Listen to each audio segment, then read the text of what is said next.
यदा मृधे कौरवशृञ्जयानां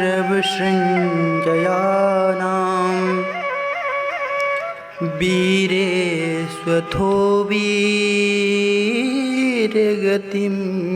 गतेषु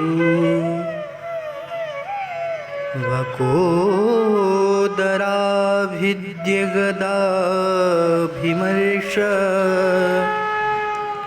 भगनो रुदण्डे धृतराष्ट्रपुत्रे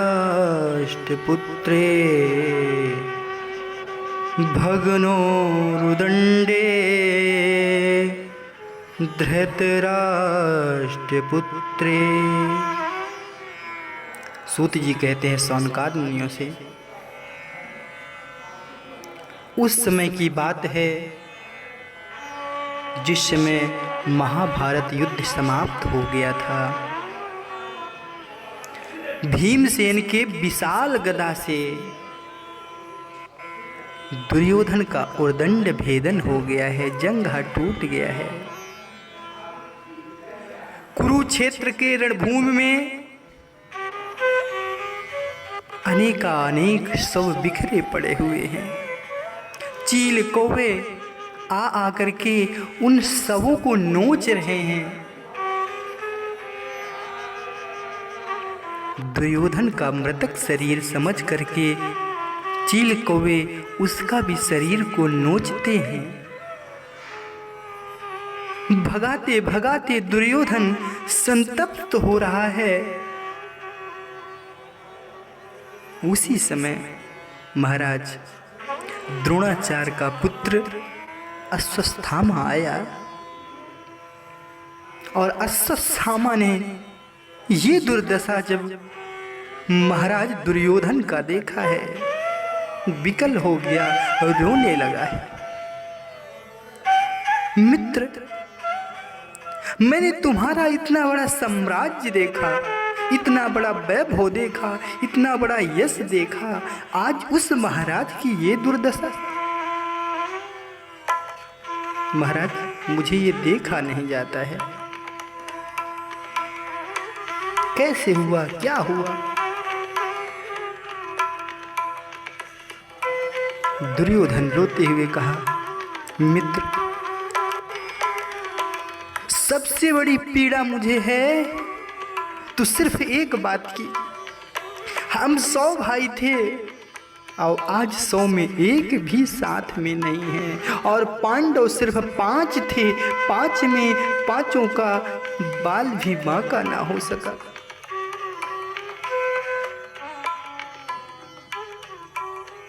अश्वत्थामा ने कहा, मित्र, तुम्हारी यही इच्छा है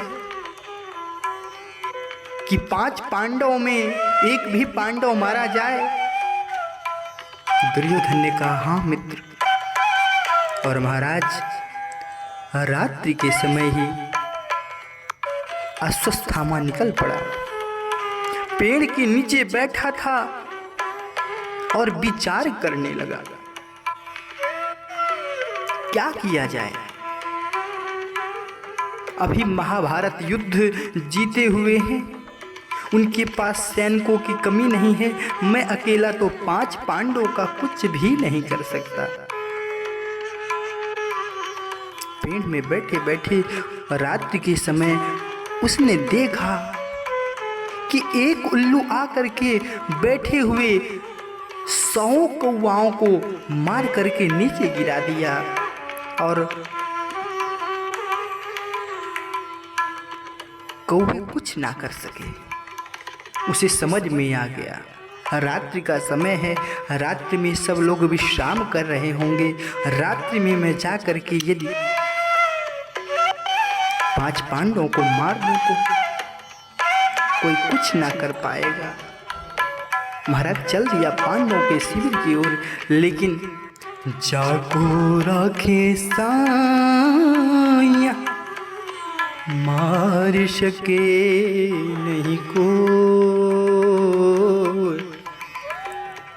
बाल न बांका कर सके जो जग बैरी हो। भगवान जिसका रक्षा करना चाहते हैं उसे कौन भला मार सकता है। अर्जुन को बुला करके कहा कि देखो, आज हम लोग महाभारत जैसे महायुद्ध को जीते हैं, विजय का जश्न मनाने के लिए यमुना पार चलते हैं, और प्रभु जो कहते हैं अर्जुन को तो सिरोधार ही कर लेना है। पांचों पांडव रथ में सवार होकर के भगवान सहित यमुना पार जश्न मनाने के लिए चले गए, और आज द्रौपदी के 5 पुत्र अपने पिता के शयन गादी पे सोने लगे। रात्रि का समय था। दुर्योधन के द्वारा भेजा हुआ अश्वत्थामा 5 पुत्रों को ही पांडव समझ करके 5 का गला काट लिया, और महाराज अपने पीतांबर में बांध करके ले आया कि दुर्योधन को दिखाऊंगा, उसे विश्वास नहीं होगा। लेकर के आया है दुर्योधन के पास। कहा, दुर्योधन तुम 5 एक पांडव की बात करते थे, आज मैं 5 पांडवों का सिर काट लिया। दुर्योधन सुन करके बड़ा प्रसन्न हुआ और कहा, नहीं नहीं, मुझे भीम का सिर दिखाओ। और महाराज भीम के पुत्र का सिर सबसे बड़ा था, उसी सिर को ले आकर के दुर्योधन को दिया, और दुर्योधन ने जैसे सिर को दबाया है सिर तो फूट गया। महाराज दुर्योधन समझ गया कि ये 5 पांडव तो कदापि नहीं हो सकते हैं, ये तो जरूर से जरूर 5 पांडवों के पुत्र हैं। अरे अश्वत्थामा, तू ये क्या किया? मेरे 100 पुत्र तो समाप्त पहले से ही हो गए थे। हमें पिंड दान देने वाले, तर्पण करने वाले जो ये 5 पांडवों के पुत्र बचे हुए थे, उसे तूने मार करके हमारा वंश ही समाप्त कर दिया। रोने लगा, और उसे श्राप था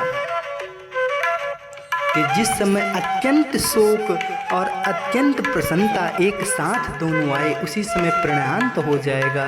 और महाराज 5 पांडवों के मरने का जब संदेश सुना है, बहुत प्रसन्न हुआ, और जब 5 पांडव पुत्रों का मृतक शरीर देखा, मृतक सिर देखा, तो शोक से आतुर हो गया, उसी समय प्राणांत हो गया।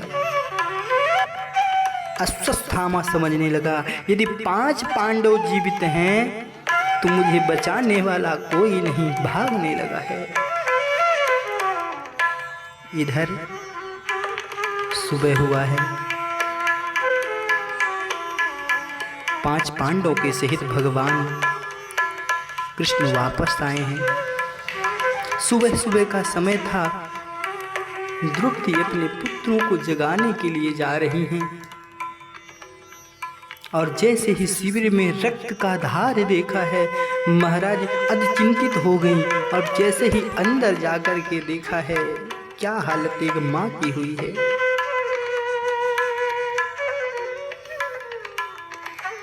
माता शिशूनां निधनं सुतानां निशम्य घोरं परितव्यमाना तदा रुदत्वास्पकलाकुलाक्षी तां सांत्वयन्नाह किरीटमाली। तुरंत देख करके मूर्छित होकर के नीचे गिर गई। मेरे पुत्र, मेरे लाल, मेरे पुत्र कह करके दासियां आकर के संभालती हैं। उसी समय भगवान 5 पांडवों के सहित शिविर में प्रवेश करते हैं। महाराज 5 पांडवों ने देखा है, अत्यंत शोक से आतुर हो गए हैं। भगवान सहित भगवान सब कुछ जानते थे, फिर भी उस समय उनकी आंखों में अश्रुपात होने लगा। 5 पांडव सहित द्रौपदी तो बार बार गिर जाती है, रोती है, बिलखती है। क्या बिगाड़ा था मेरे 5 पुत्रों ने? किस दुष्ट ने मेरे 5 पुत्रों को मार दिया? महाराज अर्जुन ने तो अपने गांडीव संभाल लिया। कहा द्रौपदी विकल मत हो। आज अर्जुन संकल्प करता है, प्रतिज्ञा लेता है, जिसने भी तुम्हारे 5 पुत्रों को मारा है अर्जुन उसे मृत्यु दंड देगा। और भगवान के द्वारा संचालित रथ में बैठ करके अर्जुन तो शिविर से बाहर निकल गए। अश्वत्थामा भागने लगा, लेकिन देखा कि अर्जुन समेत भगवान मेरे पास आ रहे हैं। अंतिम ब्रह्मास्त्र उसके पास बचा था। महाराज ब्रह्मास्त्र चला दिया है। अर्जुन ने ब्रह्मास्त्र को देखा, घबरा गए, अंत चिंतित हो गए। कृष्ण कृष्ण महाबाहो भक्तानां अभयं करम त्वमेको दह्यमानानां अपवर्गोषि संश्रिते। हे महाबाहो, हे कृष्ण, हे परमात्मा, मेरी रक्षा करिए। देखिए अश्वत्थामा ने अनजाने में ब्रह्मास्त्र चला दिया है। अब हम लोग कैसे बचेंगे? भगवान बोलने लगे, अर्जुन घबराते क्यों हो? कभी कभी विष ही विष का औषध होता है। तुम भी ब्रह्मास्त्र चलाओ। प्रभु आप ये क्या कह रहे हैं? यदि ब्रह्मास्त्र और दूसरा ब्रह्मास्त्र टकराएगा तो सारे विश्व का सर्वनाश हो सकता है। अर्जुन मैं जो कहता हूं सो करो। और महाराज अर्जुन ने भी ब्रह्मास्त्र का संधान किया है। दोनों ब्रह्मास्त्र टकराने वाले थे और अर्जुन को भगवान ने कहा अपने ब्रह्मास्त्र को तुम शांत करो। और अर्जुन ने अपने ब्रह्मास्त्र को शांत कर दिया है। लेकिन द्रोणाचार्य के पुत्र अश्वत्थामा को तो शांत करने, वापस करने आता ही नहीं था। और उसे महाराज उत्तरा के गर्भ की तरफ मोड़ दिया है।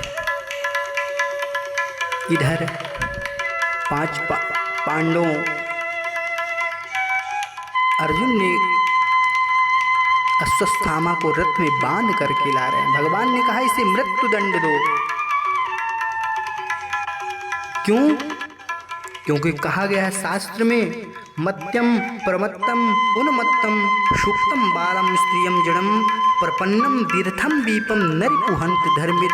जो धर्म वेत्ता होते हैं वो मतवाले को, पागल को, सोते हुए बालक को, स्त्री को, प्रबल शत्रु को भी, सोते हुए रिपु को भी नहीं मारते हैं। और ये तो 5 बालकों को सोते सोते मार दिया है। ये मृत्युदंड का अधिकारी है। अर्जुन ने कहा प्रभु मृत्युदंड तो इसे अवश्य ही मिलेगा, लेकिन मैंने